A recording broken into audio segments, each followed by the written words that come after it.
नमस्कार, मैं हूं संजय शर्मा। आप देख रहे हैं 4 PM न्यूज नेटवर्क। सिर्फ 24 घंटे बचे हैं देश का भविष्य तय होने में। 24 घंटे बाद वोट डाल दिए जाएंगे। अब आप मुझसे पूछेंगे कि चुनाव गुजरात में हो रहे हैं तो मैं देश का भविष्य क्यों कह रहा हूं।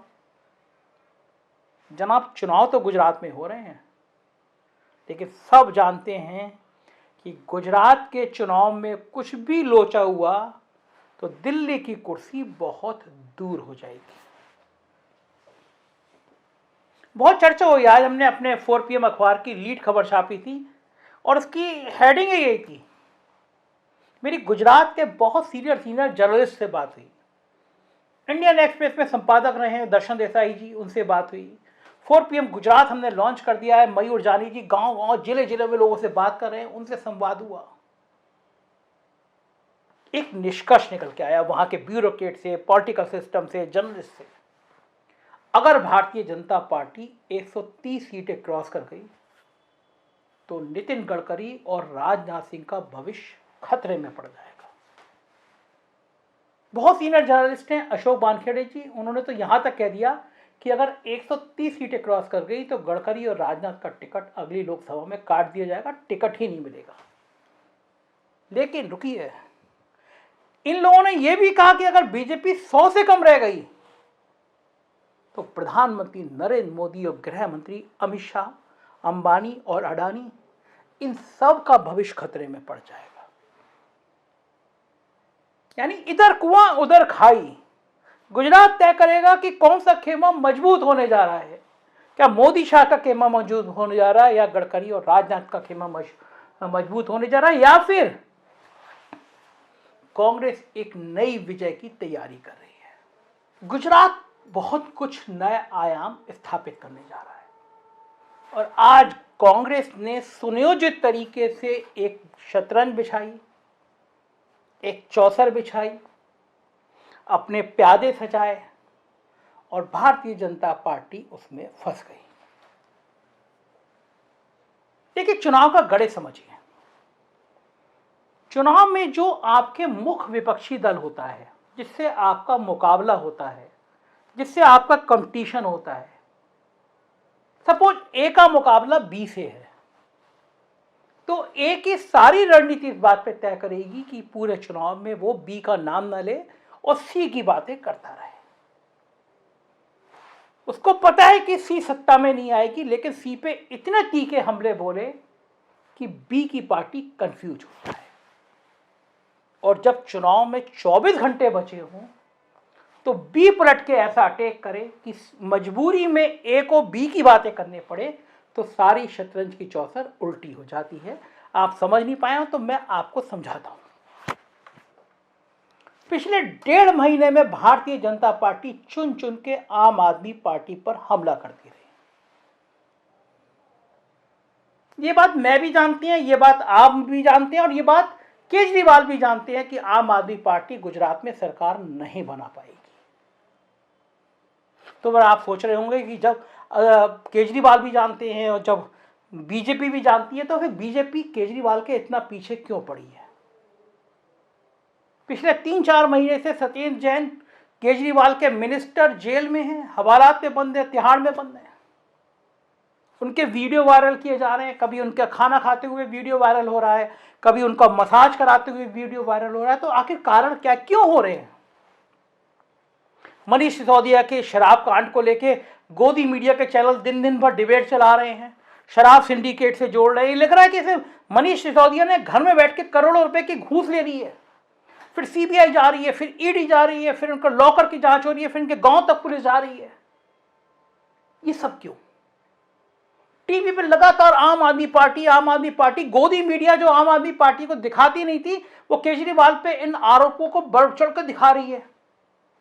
कारण ये ए टीम यानी भारतीय जनता पार्टी, यानी नरेंद्र मोदी जी, यानी अमित शाह चाहते हैं कि टीवी चैनलों पर अगर बीजेपी के बाद किसी की चर्चा हो तो वो अरविंद केजरीवाल की चर्चा हो, ना कि राहुल गांधी की। इतिहास बना दिया है राहुल गांधी ने।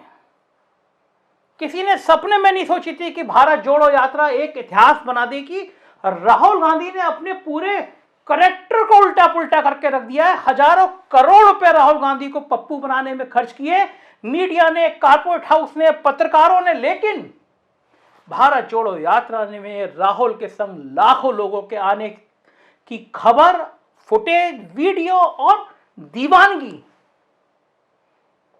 लोग कहने लगे कि देश महात्मा गांधी के बाद राहुल गांधी की यात्रा को याद रखेगा। भारतीय जनता पार्टी परेशान है, भौचक्की है। उसे उम्मीद नहीं थी कि राहुल गांधी, जिसको हम पप्पू कह के ब्रांडिंग कर रहे हैं, वो राहुल इतनी बड़ी क्रांति कर देगा। तो फिर तय किया गया कि गोदी मीडिया मैनेज करो। आईटी सेल से कहा गया कि केवल और केवल केजरीवाल दिखाओ, ये दिखाओ कि केजरीवाल बहुत बुरी तरह से बीजेपी के साथ लड़ रहा है, जिससे कांग्रेस नेपथ्य में चली जाए। राहुल गांधी बहुत सधे हुए तरीके से, कांग्रेस बहुत रणनीति के तहत इस बार गुजरात में चुनाव लड़ रही है। राहुल गांधी सभा करने गए, कहा ही नहीं कि वोट दीजिए कांग्रेस को। उन्होंने कहा कि किस राज्य में सरकार आ रही है, मुझे इससे ज्यादा सरोकार भारत को जोड़ने पे, हिंदू मुस्लिम यूनिटी को है, हिंदू मुसलमान सिख ईसाई इन सबको जोड़ के भारतीय बनाने पर है। और फिर राहुल गांधी ने गोदी मीडिया के खेल को भी एक्सपोज कर दिया, दिखा दिया कि टीवी चैनल, अखबार किसके इशारे पे काम करते हैं। और राहुल गांधी जब ये बोल रहे हैं तो लोगों को समझ में आ रहा है कि सच क्या है। सुनिए राहुल क्या कह रहे हैं। टीवी देखते हो और आप सोचते हो भैया चैनल बदलेंगे, पहले चैनल पे मोदी जी, दूसरे पे मोदी जी, तीसरे पे मोदी जी, चौथे पे मोदी जी, पांचवे पे मोदी जी, छठे पे अमित शाह जी। जहां देखो कभी अमित शाह जी, कभी योगी जी, कभी शिवराज चौहान जी, मगर किसान का चेहरा, उसके फटे हुए हाथ आपको टेलीविजन पे नहीं दिखने वाले, मजदूर के आंसू टेलीविजन पे नहीं दिखने वाले। नोटबंदी और जीएसटी से किसान का तो फायदा नहीं हुआ, मजदूर का फायदा नहीं हुआ, स्मॉल मीडियम बिजनेस का फायदा नहीं हुआ, तो फायदा किसका हुआ? वही लोग जिन्होंने इनके पीछे लगाम बांध रखी है। भारतीय जनता पार्टी परेशान थी कि राहुल गांधी, कांग्रेस की तरफ से कोई बयान क्यों नहीं आ रहा। कोई ऐसा बयान आ जाए जो सेना के खिलाफ हो, कोई बयान ऐसा आ जाए जो हिंदू मुसलमान का तड़का लग जाए, जिसपे बयान नहीं आ रहे थे। मधुसूदन मिस्त्री ने प्रयोग के तौर पे एक शब्द औकात इस्तेमाल किया और बीजेपी खुश हो गई कि मौका तो मिला। प्रधानमंत्री ने कहा कि मुझे औकात समझाने आ रहे हैं, गुजरात वासियों को समझाने आ रहे हैं। संबित पात्रा ने कहा, देखिए कैसा दर्द है इन सबकी बातों में। कुछ लोग निराशा के कारण, हताशा के कारण, भय के कारण, अंधविश्वास के कारण सुबह शाम मोदी को गालियां देते रहते हैं, भांति भांति की गालियां देते हैं।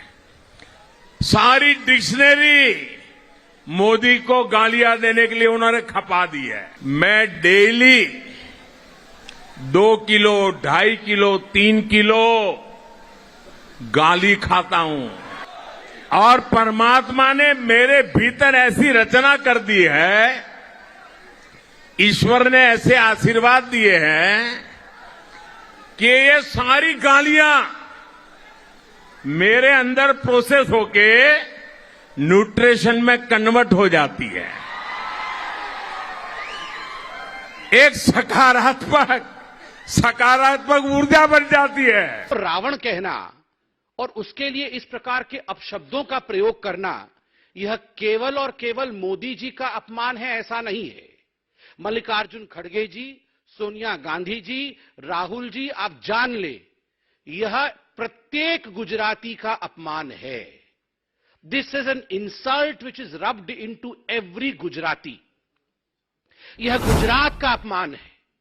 और खड़गे साहब, सोनिया जी के कहने पर आपने गुजरात में जाके, गुजरात की मिट्टी पर खड़े होकर गुजरात के बेटे के लिए जिस प्रकार के शब्दों का प्रयोग किया है, उससे कांग्रेस को आईना दिखाने का काम गुजरात की जनता करेगी।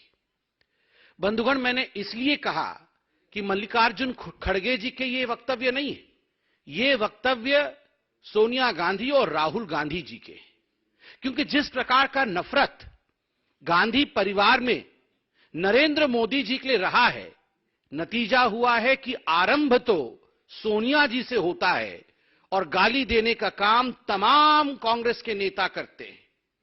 आप याद कीजिए, सबसे पहले मोदी जी को मौत का सौदागर कह के संबोधित किया था आदरणीय सोनिया गांधी जी ने। क्या नतीजा रहा? जब एक मेहनत कश गुजराती को मौत का सौदागर कहा जाता है, तो गुजरात की जनता ने सोनिया जी और कांग्रेस पार्टी को इसका जवाब दिया।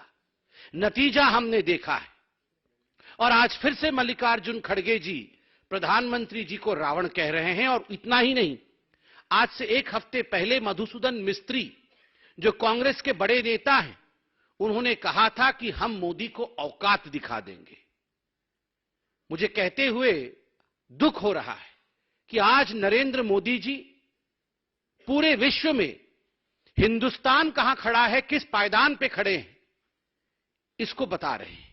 11वें नंबर स्थान से अगर हिंदुस्तान 5वें नंबर का आर्थिक शक्ति बनता है और उसके पीछे नरेंद्र मोदी जी की मेहनत है, तो मोदी जी को औकात दिखाने की बात मधुसूदन मिस्त्री और कांग्रेस पार्टी करती है। इसके बाद जब कांग्रेस ने सोचा कि चुनाव से 24 घंटे पहले, 48 घंटे पहले एक ट्रम्प कार्ड खेला जाए, तो मल्लिकार्जुन खड़गे ने गुजरात की जनता से सवाल किया कि क्या हर चुनाव मोदी जी लड़ने आएंगे?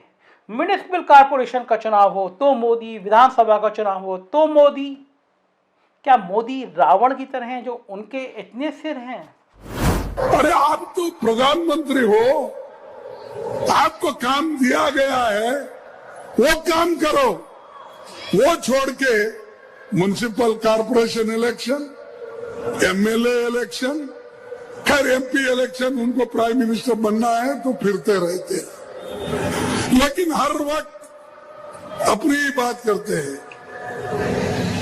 आप किसी को मत देखो, मोदी को देखकर वोट दो। अब भाई तुम्हारे को तुम्हारी सूरत कितनी बार देखना, कॉर्पोरेशन में भी तुम्हारी सूरत देखना, एमएलए इलेक्शन में तुम्हारी सूरत देखना, एमपी इलेक्शन में भी तुम्हारी सूरत देखना, हर जगह कितने हैं भाई? क्या आपके रावण के जैसा 100 मुख है क्या है? कांग्रेस जानती थी, मल्लिकार्जुन खड़गे जानते थे कि जब हम रावण की तुलना मोदी से करेंगे तो अचानक बीजेपी भड़केगी और फिर टीवी चैनल पर डिबेट शुरू हो जाएगी। और जो सी पार्टी है, एक या प्लान सी को पीछे रखने का, वो कैंसिल हो जाएगा। तमाम जगह गुजरात की अस्मिता से जोड़ते हुए सवाल शुरू हो जाएंगे, कांग्रेस सुर्खियों में आ जाएगी। और हुआ भी है। संबित पात्रा जी कहने लगे पूरी बीजेपी तुल गई, ये गुजरात वासियों का अपमान है। लेकिन मल्लिकार्जुन खड़गे पे बहुत ज्यादा हमला नहीं कर पाए, क्योंकि खड़गे दलित नेता हैं, आदिवासी वैसे भी नाराज हैं। खड़गे पे सीधा हमला करके दलित समुदाय को नाराज करने का जोखिम बीजेपी नहीं ले सकती थी, वो भी जब चुनाव में 24 घंटे बचे हों। 24 घंटे में सीन बदलने लगा। मयूर जानी की टीम ने गुजरात में जाए आके बहुत मजेदार बातें करी लोगों से। मैं चाहता हूं 2-3 मिनट का वीडियो है, अलग अलग जरूर देखिए, आपको समझ में आ जाएगा गुजरात चाह क्या रहा है। 30 से 35 सीट आएगी, 135 सीट आएंगी भाजपा की।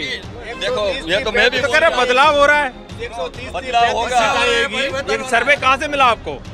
तुम देखना बाद में, तुम इधर आने का जब रिजल्ट हम तो देखेंगे। हम 20-25 साल पहले कांग्रेस था कि नहीं रास्ता था, नहीं पानी का व्यवस्था था, कुछ नहीं था, न गुंडागिरी इतना था। अभी गुंडागिरी किधर है?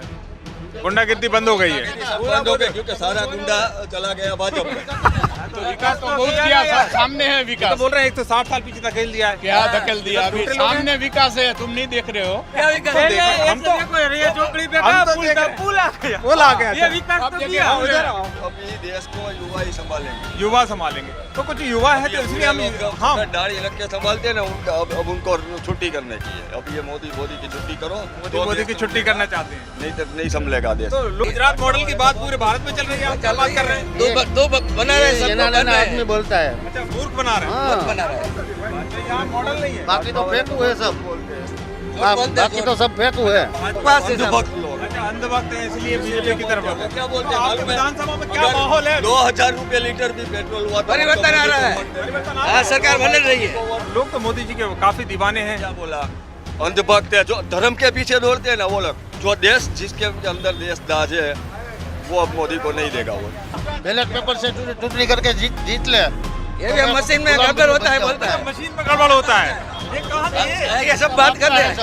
ईवीएम में गड़बड़ी है, ईवीएम में, इसलिए ही जीतता है वो। निकल जाती है। पता चलेगा 2024 में क्या होता है।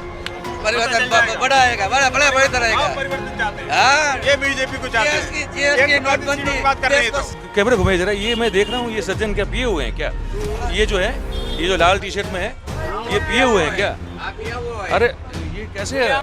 ये कुछ अजीब से दृश्य देखने को मिल रहे हैं दिन दहाड़े। और ये अभी तो दोपहर के 1 बजे हैं जब हम ये कर रहे हैं। हमारी जो घड़ी दिखा रही है, और ये सज्जन आ रहे हैं दोपहर के 1 बजे। आप क्यों पीते हो भाई? ये सुनो, आपको जानना है क्यों पी रहे हो और कैसे? ये तो शराबबंदी है, ये तो दारूबंदी है यहाँ पे। कैसे मिल जाती शराब आपको दोपहर 1 बजे? आप करते क्या है, काम क्या करती है? सेंटिंग का सेंटिंग का जो मजदूरी का जो काम होता है वो करते हैं। तो आप काम पे नहीं गए आज? नहीं गया, क्यों? काम नहीं था। काम नहीं था तो महीने में कितने दिन काम मिलता है? 2-3 घर में कौन है भाई? सब लोग हैं। बीवी है, बच्चे हैं, माता पिता हैं? माता पिता गुजर गए। अच्छा, पर बीवी और बच्चे हैं। हाँ, तो गुजरात में अब 24 घंटे बचे हैं पहले चरण के चुनाव में, और पहले चरण का चुनाव तय कर देगा कि माजरा क्या है। सूरत में जो पसीने आ रहे हैं वो देखने के काबिल हैं। कांग्रेस जानती है कि सूरत में वो मजबूत नहीं है, तो आम आदमी पार्टी बीजेपी से लड़ रही है। और लोग तो ये भी कह रहे हैं कि बीजेपी का दांव गले पड़ गया। आम आदमी पार्टी की तरफ जो वोट मिल रहे हैं वो बीजेपी का बड़ा वोट बैंक था, लेकिन ये भी कह रहे हैं कि अगर आम आदमी पार्टी को जो बीजेपी का नाराज वोट जा रहा है वो कांग्रेस का नुकसान हो रहा है, क्योंकि अगर आम आदमी पार्टी नहीं होती तो बीजेपी का नाराज वोट सीधा कांग्रेस में जाता। अलग अलग चौसर बिछी हुई है। बीजेपी मतलब मोदी मतलब शाह दिन रात एक कर रहे हैं। जानते हैं कि अगर कुछ भी गड़बड़ हो गया गुजरात में तो दिल्ली दूर हो जाएगा, क्योंकि देश में मैसेज चला जाएगा। गडकरी, राजनाथ सिंह, योगी आदित्यनाथ, शिवराज सिंह चौहान, सबको पता है कि ये लोग दिल्ली कैंप से खुश नहीं है। तो जाहिर है 24 घंटे बाद होने वाले मतदान से संकेत निकलेंगे। हम लोग रोज 4 PM गुजरात पे चर्चा करते हैं, रात को 9:15 बजे गुजरात की राजनीति पर। मैं कल और चुनाव के तत्काल बाद आपको बताऊंगा कि गुजरात की राजनीति किस मोड़ पर जा रही है। बने रहिएगा, 4 PM को सब्सक्राइब करिएगा। उत्तर प्रदेश की खबरें हो देखना हो तो 4 PM यूपी, और बिहार की खबरें देखना हो तो 4 PM बिहार, और गुजरात के लिए आपका अपना चैनल 4 PM गुजरात जरूर सब्सक्राइब करिएगा। शुक्रिया, थैंक यू।